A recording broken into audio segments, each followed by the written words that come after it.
is me, Muhammad Wali Anjam, and I hope all of you will be fine. Student, today we are going to discuss our next topic, which is basically the relationship between pressure and kinetic energy of the gas molecules. Student हमने जो pressure का relationship पढ़ा था कि pressure of the gas उसका जो हमारा final result आया था वो कुछ इस तरह से था P equals to 1/3 rho into V square.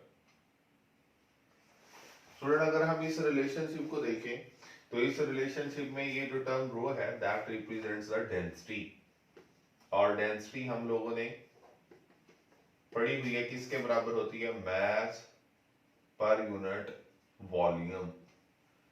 अगर हम ये कहें कि हमारे पास जो गैस है उसके अंदर n नंबर ऑफ मॉलिक्यूल्स हैं और हर एक का जो मास है वो m है, तो टोटल जितने भी नंबर ऑफ मॉलिक्यूल्स हैं उनका मास क्या होगा, mn डिवाइडेड बाय वॉल्यूम। ठीक हो गया। और ये किसके इक्वल है, रो के इक्वल। स्टूडेंट इसी रिलेशनशिप को अगर हम देखें तो इस रिलेशनशिप की बुनियाद पर हम यहाँ पर ये देखें, अगर रो की जगह पर ये रिजल्ट पुट करें तो हमारा रिजल्ट आ जाएगा mn ओवर वॉल्यूम। ये मैं वॉल्यूम इसलिए लिख रहा हूं ताकि इस v के साथ इसको हम डिफरेंशिएट आसानी से कर सकें इनटू v स्क्वायर। स्टूडेंट इस रिजल्ट को देखें, मैं इस रिजल्ट को अगर थोड़ा सा रीअरेंज करने की कोशिश करूं तो मैं इसको इस तरह से लिखूंगा 1/3 n ओवर वॉल्यूम, और इस m को v स्क्वायर के साथ हम इस तरह से इकट्ठा कर सकते हैं। ये क्यों किया, क्योंकि हम एक बेसिकली फॉर्म बनाने की कोशिश कर रहे हैं। उस फॉर्म में अगर हम देखें तो हमारा जो रिजल्ट होगा वो कुछ इस तरह से आएगा कि हम लोग ये बात पढ़ चुके हैं कि जो काइनेटिक एनर्जी होती है equals to half mv square होती है, और चूंकि हमने जो रिलेशनशिप बनाना है वो प्रेशर और काइनेटिक एनर्जी में बनाना है, यही हमारा टॉपिक है। तो इसी की बुनियाद पर अगर हम देखें तो हम यहाँ पर जो ये टर्म है इसको काइनेटिक एनर्जी की फॉर्म में कन्वर्ट करने की कोशिश करेंगे। कैसे करेंगे, हम इसको नाम दे देते हैं इक्वेशन नंबर 1, और हम यहाँ पे लिख भी देते हैं कि बाय मल्टीप्लाइंग एंड डिवाइडिंग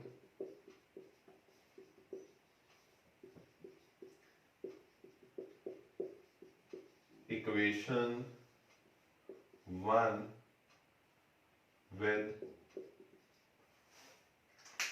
2, हम इक्वेशन 1 को किससे मल्टीप्लाई करेंगे और डिवाइड करेंगे 2 के साथ। जब हम इक्वेशन 1 को 2 के साथ मल्टीप्लाई और डिवाइड करेंगे तो हमारा रिजल्ट क्या आ जाएगा, 2/2, यानी कि मल्टीप्लीकेशन और डिवीजन किसके साथ, इक्वेशन नंबर 1 के साथ, जो क्या है 1/3 into n over volume into mv square. Student ये हमने इसलिए किया ताकि हम इस रिलेशनशिप को जब रीअरेंज करेंगे तो हम इसे इस तरह से लिख सकते हैं कि ये 2/3 into n over volume into यहां पर ये 1/2। इसको देखिए, अगर मैं इसको इस तरह से देखूं तो आप लोगों को समझना आसान हो जाएगा। 1/2 ये हमारे पास अगर इधर चला जाए तो ये बन जाएगा 1/2 mv स्क्वायर। ये क्यों किया, ये इसलिए किया क्योंकि हम 1/2 mv स्क्वायर किसके बराबर कहते हैं, होता है काइनेटिक एनर्जी के बराबर होता है। तो स्टूडेंट हमारा रिजल्ट क्या आ जाएगा 2/3, और n ओवर वॉल्यूम को स्टूडेंट हम n नॉट का भी नाम देते हैं into kinetic energy.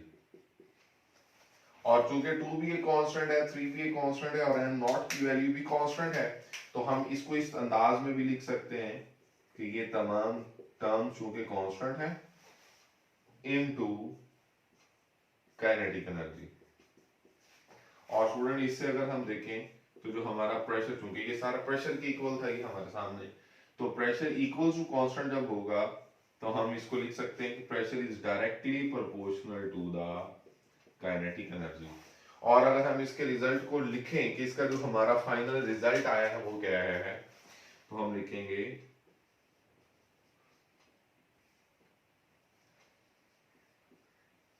pressure of gas is directly proportional to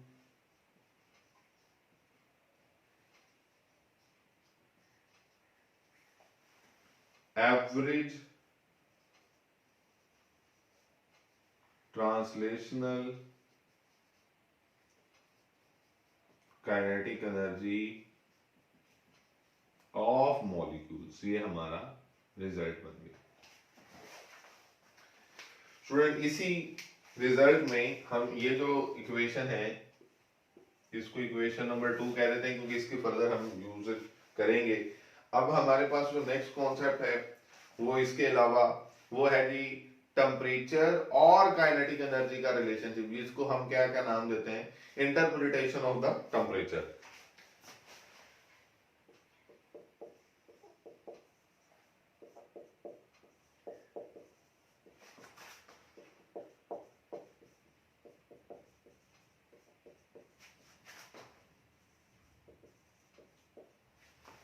student अगर हम इंटरप्रिटेशन ऑफ द टेम्परेचर देखना चाह रहे हैं यहाँ पे, तो हम लोगों ने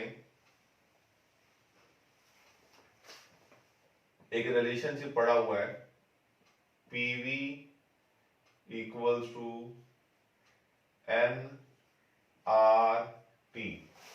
जी स्टूडेंट इस इक्वेशन को हम आइडियल गैस इक्वेशन का भी नाम देते हैं, और यहाँ पे ये जो स्मॉल n है that represents the number of moles, जो R है वो हमारे पास गैस कांस्टेंट है, RT हमें पता है किसको रिप्रेजेंट कर रहा है, टेम्परेचर को। स्टूडेंट इस R की जो वैल्यू है 8.314 जूल पर मोल पर केल्विन। ये हमारा एक रिजल्ट है P equals to PV equals to nRT।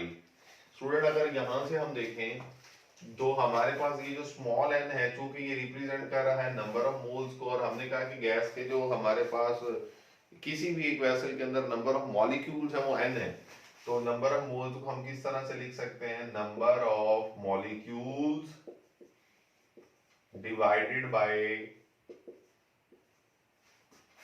Avogadro's number.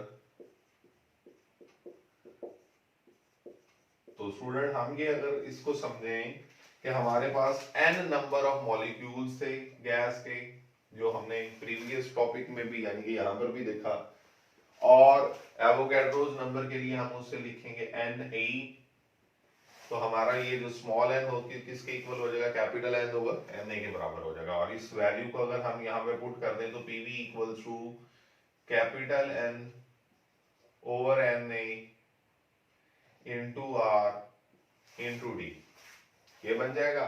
और student which can be further written as PV is equals to N into R over Na। थोड़ा सा इसे रीअरेंज करेंगे क्योंकि ये बेसिकली हमारे पास जो R ओवर Na है ये कांस्टेंट है R over Na, and this constant is called Boltzmann constant. और स्टूडेंट इसकी जो वैल्यू है वो भी गिवन है, तो हम यहाँ पर अगर ये लिखें PV is equal to N और KT, ये स्टूडेंट हमारी एक इक्वेशन बन गई, इसको हम नाम दे देते हैं इक्वेशन नंबर 3 का। और स्टूडेंट अगर हम देखें तो इससे पहले हम PV का भी एक रिजल्ट पढ़ चुके हैं, प्रेशर के लिहाज से था। वो क्या रिजल्ट था जो हम इक्वेशन नंबर 2 से देखें, अगर ये प्रेशर को चूंकि रिप्रेजेंट कर रहा था ना ये रिजल्ट, ये देखें तो मैं इस इक्वेशन नंबर 2 को यूज करूंगा बाय यूजिंग इक्वेशन नंबर 2।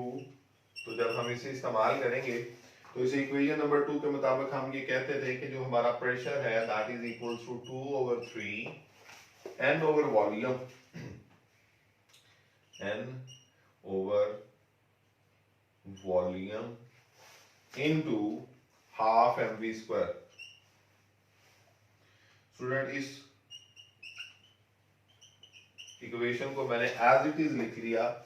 अब स्टूडेंट यहाँ पर ये वॉल्यूम है और यहाँ इस इक्वेशन में भी ये जो v है ये वॉल्यूम ही को रिप्रेजेंट कर रहा है। तो हम क्या काम करते हैं कि इस वॉल्यूम को भी अगर V से ही लिखें तो हमारी इक्वेशन कुछ इस तरह से बन जाएगी।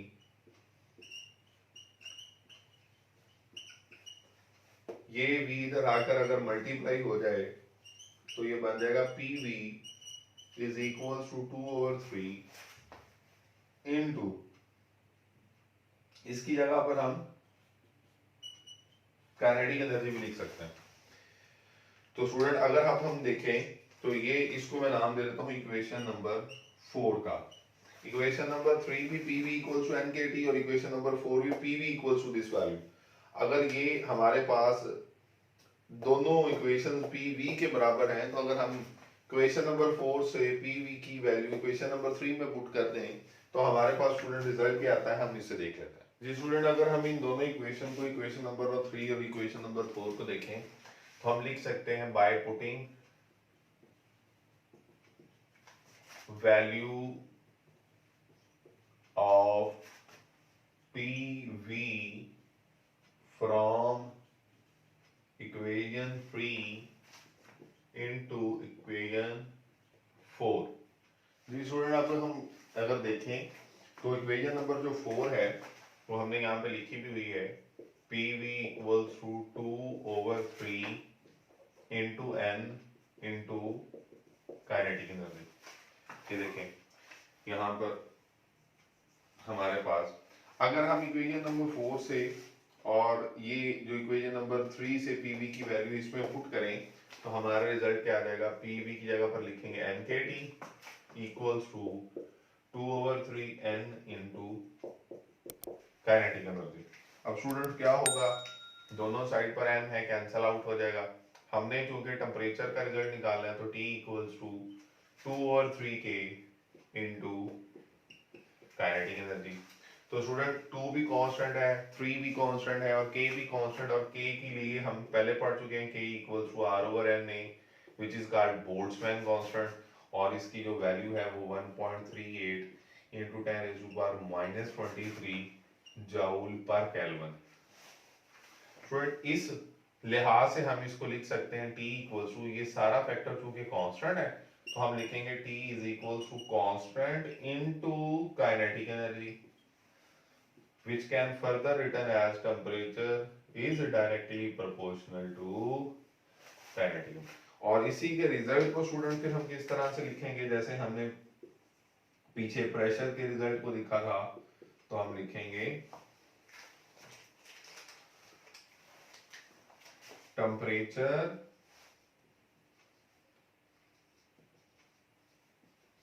Of gas is directly proportional to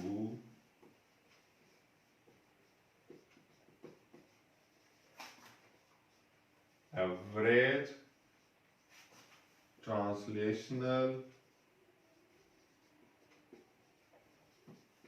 kinetic energy। और इसी रिजल्ट को हम ऐसे भी लिख सकते हैं कि हमारे पास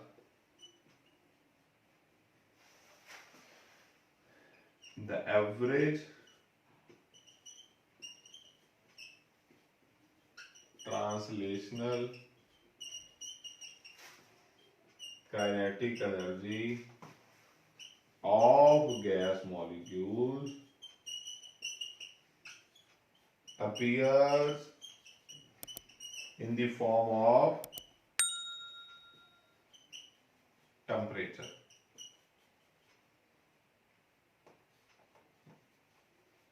तो ये भी हमारा एक रिजल्ट है। तो स्टूडेंट ये दोनों जो रिलेशनशिप थे, यानी कि प्रेशर का काइनेटिक एनर्जी के साथ क्या रिलेशनशिप है और उसी की जो एक्सप्लेनेशन है on the behalf of the temperature वो भी हमने देख ली। तो ये दोनों रिजल्ट हैं हमारे पास। तो स्टूडेंट मैं उम्मीद करता हूँ कि आप लोगों को ये पॉइंट्स बहुत अच्छी तरह से समझ आ चुके होंगे। Please don't forget to subscribe and like my channel and take good care of your self. अल्लाह हाफिज।